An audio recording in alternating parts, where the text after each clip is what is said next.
The United State has more nuclear weapon than any other country.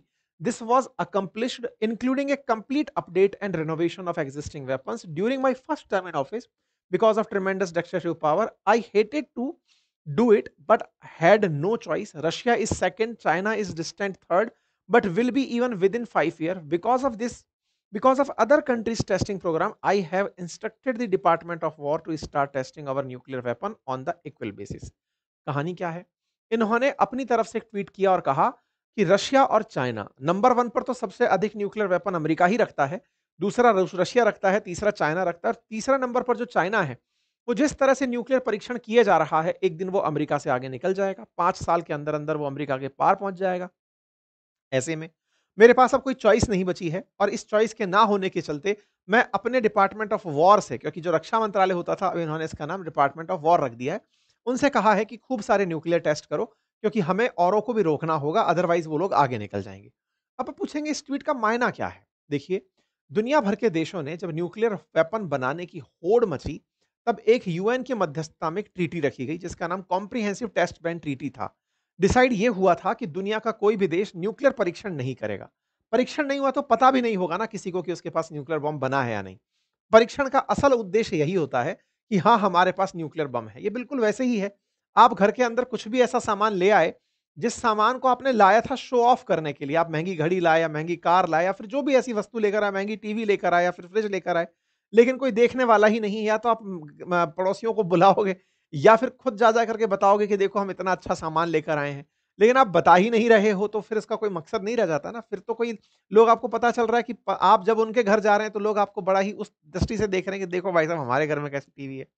इसके चलते आप अपनी तरफ से जानकारी देते हैं। यही न्यूक्लियर वेपन का हाल है। न्यूक्लियर वेपन एक ही बार दुनिया में उपयोग हुए हैं और वो भी हिरोशिमा नागासाकी पर अमेरिका द्वारा। लेकिन उसके बाद में दुनिया भर के देशों ने न्यूक्लियर बम बनाए तो सही, लेकिन कभी किसी ने एक दूसरे पर चलाए नहीं। लेकिन फिर भी धमाके पूरे हैं और इज्जत पूरी है। ऐसा क्यों? क्योंकि ये खुद के देश में ही चला लेते हैं और चला करके दुनिया को बताते हैं देखो हमने चला लिया है। इसका मतलब जब हमने अपने पर चला लिया तो तुम्हारे ऊपर भी चला देंगे। तो विदित रहे कि न्यूक्लियर बम है हमारे पास। बस इस जानकारी को ऐसे समझ लो कि आप अपने घर के बाहर कुत्ता बिठा दो या फिर आप कैमरे लगा दो दुनिया को ये बताने के लिए कि अगर चोर साहब अगर आप आए तो आपको कैमरा देख रहा है या कुत्ता काट लेगा टाइप से, है ना? बिवेयर ऑफ डॉग करके बिठा दिया। ट्रंप ने भी इसी तरह से दुनिया भर के देशों, ट्रंप से मतलब अमेरिका के लोगों ने, राष्ट्रपति ने और ये जितने भी पांच न्यू P5 कंट्रीज हैं, उन्होंने डिसाइड किया कि हम लोग एक कॉम्प्रिहेंसिव टेस्ट बैंड ट्रीटी लेकर आएंगे 1996 में और कहा गया कि दुनिया के देशों से कह दो कि कोई भी परीक्षण नहीं करेगा। परीक्षण नहीं करेगा इसका मतलब किसी के पास न्यूक्लियर बम नहीं है। दुनिया के देशों ने इस बात की सहमति नहीं दी। कहते हैं कि 193 देशों में से बहुत से देश, लगभग 3/4 कंट्रीज तैयार हो गए थे कि हाँ साहब हम नहीं करेंगे। लेकिन जिनसे सबसे ज्यादा अपेक्षाएं थी, जैसे भारत था जिससे कि अपेक्षा थी कि हाँ भाई तुम भी साइन करो, इन्होंने इनकार कर दिया। इन्होंने कहा कि आप हमसे तो साइन करा रहे हैं, लेकिन जिनके पास न्यूक्लियर वेपन है उनके लिए आपने कोई भी डिसीजन नहीं लिया। परमानेंट 5 मेंबर्स ही रख सकते थे न्यूक्लियर वेपन, बाकी सबको अपने न्यूक्लियर वेपन खत्म करने होंगे। इंडिया ने कहा ऐसा नहीं होगा। अगर आप सब लोग खत्म करते हो तो हम खत्म करेंगे, अदरवाइज हमारे बनाने का फायदा क्या होगा? बस यहीं से लेकर के सीटीबीटी चली आई। हालांकि तब एक नियम बना कि अब जिनके पास इतने बम हो चुके अब और परीक्षण ना करें, शांति रहेगी दुनिया में, होड़ नहीं मचेगी। ट्रंप अचानक आकर के ये जब लाइन बोलते हैं कि हम तो खूब बम फोड़ेंगे, ये फिर से हथियारों की होड़ को बढ़ा देगी और ऐसी हथियारों की होड़ रूस और चाइना के साथ साथ और देशों को भी उस होड़ के अंदर आगे ले जाएगी। लेकिन बड़ा सवाल यह है कि ये इनके सामने इस बात को बोले क्यों? असल में कहीं पे निगाहें और कहीं पे निशाना था। निशाना कैसे? असल में निशाना पुतिन के ऊपर था। पुतिन के ऊपर क्यों था? क्योंकि पुतिन महाशय इन दिनों अपने आप को इस पूरी मीटिंग के अंदर सिग्निफिकेंट बनाए रखने के लिए कुछ धमाके कर दिए हैं। हुआ यह है कि इन्होंने हाल ही में एक ड्रोन का परीक्षण किया है। देखिए, ड्रोन अक्सर हम लोगों ने हवा में उड़ते हुए देखे हैं, लेकिन इन्होंने पानी के ड्रोन का परीक्षण किया है और उस पानी के ड्रोन को चलाया है न्यूक्लियर वेपन से, मतलब न्यूक्लियर एनर्जी से चलाया है। और ये न्यूक्लियर आर्म्ड मिसाइल भी, मतलब ऐसे समझिए, थोड़ा-सा मैं इसको टेक्निकल तरीके से समझाने की जगह आसान भाषा में बताता हूँ। देखिए क्या है कि ड्रोन मतलब समझिए कि छोटी सबमरीन टाइप से हो गया जो पानी के भीतर चल रहा होगा। न्यूक्लियर एनर्जी से चलने का मतलब है कि उसके चलते समय किसी भी प्रकार का एमिशन बाहर नहीं आएगा, साउंड प्रूफ होगा, तो आपको आवाज सुनाई नहीं देगी। ऐसे में वो कहीं भी जाकर के बम धमाके कर सकते हैं। ये तो न्यूक्लियर पावर के फायदे हुए, क्योंकि अगर आप डीजल का फायदा लेंगे या फिर पेट्रोल से चलाएंगे अगर आप सबमरीन्स को, तो उनके बबूले से आपको पता चल जाता है कि सोनार कैच कर लेता है कि सबमरीन कहाँ चल रही है।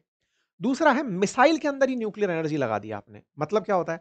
मिसाइल को कई बार आपने उड़ते हुए देखा होगा, तो मिसाइलों के पीछे आग लगी रहती है ना? कहते हैं कि अगर रॉकेट के पीछे आग नहीं लगेगी तो खाक उड़ेगा। बिल्कुल वैसे ही अगर सोचिए कि आपकी एनर्जी का जो सोर्स है, जो आप उसके अंदर मिसाइल को पावर देने के लिए जो आप अंदर मसाला भर के रखे हैं रॉकेट के अंदर, अगर वो भी न्यूक्लियर एनर्जी ही हो, यानी कि न्यूक्लियर एनर्जी से ही मिसाइल उड़ करके जा रही हो, तो उसकी गति का अंदाजा लगाइए, क्योंकि कहते हैं कि न्यूक्लियर एनर्जी सबसे ताकतवर एनर्जी कंसीडर की जाती है।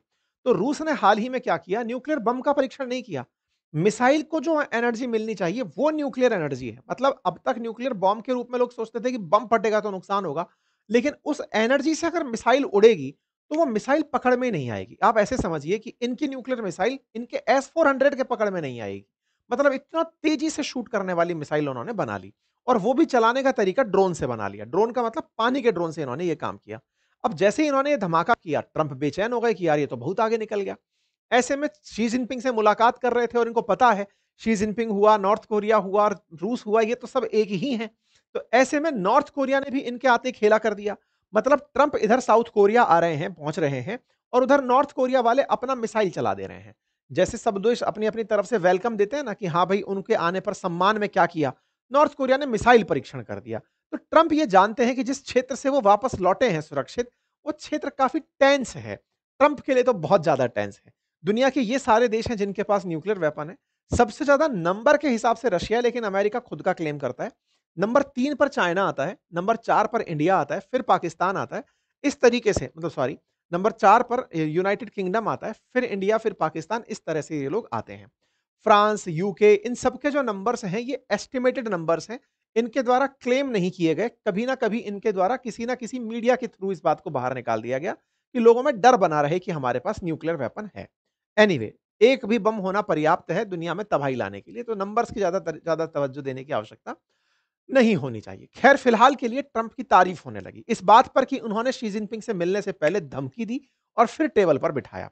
ट्रंप के चाहने वालों ने इनकी भर-भर के तारीफ की कि ट्रंप कितने अल्टीमेट नेगोशिएटर हैं कि शी जिनपिंग से मिलने जा रहे हैं और न्यूक्लियर परीक्षण की बात करके जा रहे हैं कि आओ टेबल पर बैठेंगे, लेकिन हमारे हाथ में कट्टा भी है। तो कुछ उस अंदाज में जाकर दोनों आपस में एक-दूसरे से मुलाकात करते हैं। लेकिन जहां तक बात हो न्यूक्लियर वेपन्स की, तो चाइना वालों की प्रतिक्रिया ये आ गई है कि हाँ, 5 साल में हम आपके बराबर बम बना लेंगे, जितने बनाने बना लो। इसी तरह रशिया ने भी कह दिया कि अगर अमेरिका बम बनाने की टेस्टिंग में दौड़ता है, तो हम भी दौड़ेंगे। यानी दुनिया से प्रतिक्रियाएं बम बनाने को लेकर आ गई हैं। हम और आप इस मीटिंग से बहुत सारी उम्मीदें लेकर बैठे थे कि सारे टैरिफ्स हट जाएंगे, ट्रेड डील सही हो जाएंगी। फिलहाल के लिए जो प्रतीत हो रहा है वो ये कि अमेरिका और चाइना के बीच कुछ भी ठीक नहीं हुआ है। बाकी आप लोग क्या सोचते हैं इस पूरी मीटिंग पर, अपनी प्रतिक्रिया अवश्य दीजिएगा। बाकी हमने क्रिप्टो को लेकर के, क्या भारत के अंदर क्रिप्टो लीगल होने वाली है, ये जानने के लिए एक क्रिप्टो ट्रेडिंग प्लेटफॉर्म है डेल्टा, जो कि इंडिया का सबसे बड़ा फ्यूचर एंड ऑप्शंस का ट्रेडिंग प्लेटफॉर्म है। उनके सीईओ के साथ में बातचीत की थी। आप जाकर के इसे अवश्य सुनिए और थोड़ा टेक्निकलिटी समझिए कि क्रिप्टो को लेकर के देश में क्या चल रहा है और किस तरह से एक इंडियन कंपनी इंडियन रुपीस में क्रिप्टो में ट्रेड कर रही है और वो पूरी तरह से सरकार को यह आश्वस्त करते हुए चल रही है कि कोई रिस्क नहीं है अगर इंडियंस क्रिप्टो के अंदर काम करते हैं तो इस बात को समझने के लिए आप इनका इंटरव्यू जरूर सुनिएगा।